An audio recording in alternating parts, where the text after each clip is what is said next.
বন্ধুরা চলে এসেছি আবারও। রাত্রিবেলায় কি রান্না করেছি চলো দেখিয়ে দিই। তাড়াতাড়ি রান্না করে নিলাম, 9:30 বাজছে, কারণ বিকাল থেকে ভালোই বৃষ্টি হয়েছে। মেঘটা এখনও করে আছে, ঝিরিঝিরি পড়ছে। রাত্রে মনে আরও হবে, প্রচুর বৃষ্টি হয়েছে আজকে। কালকেও হয়েছিল রাত্রে, আজকেও একদম ঠান্ডা করে দিয়েছে। ঠান্ডা ঠান্ডায় ঘুমটা ভালো হবে। কদিন গরম গরম করে এত অসুবিধা হচ্ছিল। আজকে বিকালে ভালোই বৃষ্টি দিয়েছে। ঝড়, শুধু বৃষ্টি না, ঝড়ও দিয়েছিল তার সঙ্গে। ঝড় বৃষ্টিতে আজকে একদম পুরো ঠান্ডা করে দিয়েছে। মনে হচ্ছে ঢাকা নিতে হবে, চাদর ঢাকা নিতে হবে রাত্রে। যেখানে আছে রুটি, সেই জন্য বৃষ্টি পড়েছে বলেই রুটি, নাহলে দুদিন ভাতও করেছি। যা গরম পড়েছিল, নাহলে আমরা রাত্রে সহজে ভাত খাই না, কিন্তু কী করবে, গরমের জন্য আমাদেরকেও ভাত খেতে হয়েছে। এই জন্য আজ বৃষ্টি পড়েছে বলে রুটি বানিয়ে নিয়েছি। এখানে রুটি আছে, আর কি তরকারি আছে চলো দেখিয়ে দিই। এই যে রুটির সঙ্গে একটা ভেন্ডির তরকারি বানিয়ে দিয়েছি, মশলা ভেন্ডি। শুকনো শুকনোভাবে তরকারিটা বানিয়ে দিয়েছি, একদম হালকা হালকা জল ছিরকা দিয়েছি। এখানে দিয়েছি রসুন, কাঁচা লঙ্কা, জিরে গুঁড়া, ধনা গুঁড়া, আর ভেন্ডি আলুকে ভেজে নিয়েছি।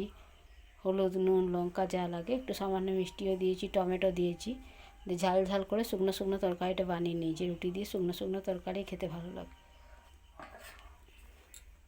কেউ কেউ আবার রুটির সঙ্গে ভেন্ডির তরকারি পছন্দ করে না, যেমন আমার মেজো বোনই আছে, রুটির সঙ্গে আবার ভেন্ডির তরকারি ওর আবার পছন্দ না।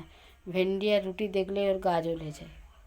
কিন্তু আগেও আমি রুটি ভেন্ডি খেতাম না, কিন্তু এখানে এসে সবই তো অভ্যাস হয়ে যায় না। অনেক কিছুই না খাওয়াটাও সেটাও খেতে হয়ে যায়, খেতে হয় বিয়ের পর। আগে আমিও খেতাম না এরকম, কিন্তু এখন দেখি নিজে হাতে বানাই যে না, খুব খারাপও লাগে না। এক এক দিন আলাদা পাল্টে পাল্টে বানাই, সেই জন্য। আর এখানে বানিয়ে নিয়েছি, দুধটা ছিল আজকে, আর রাত্রে দুধ খাবো না, সেই জন্য দুধ দিয়ে সুজি বানিয়ে নিয়েছি। আমার এমনি সুজির থেকে দুধ দিয়ে সুজিটা বানালে বেশি ভালো লাগে। তোমাদের এরকম কার কার দুধ দিয়ে সুজি খেতে ভালো লাগে কমেন্টে জানাবে। এখনও পুরো আকাশ একদম অন্ধকার, রাত করে আরও নামাবে। মাঝে আবার নামিয়েছিল। ঠিক আছে চলো, রাতের এই খাবার ছিল। বৃষ্টির মধ্যে ঘুমটা তো হবে ভালো। কতদিন বৃষ্টির অপেক্ষা করে করে করে এই দেখো সব একদম ভিজা হয়ে আছে, যা বৃষ্টিটা পড়েছে চারদিক।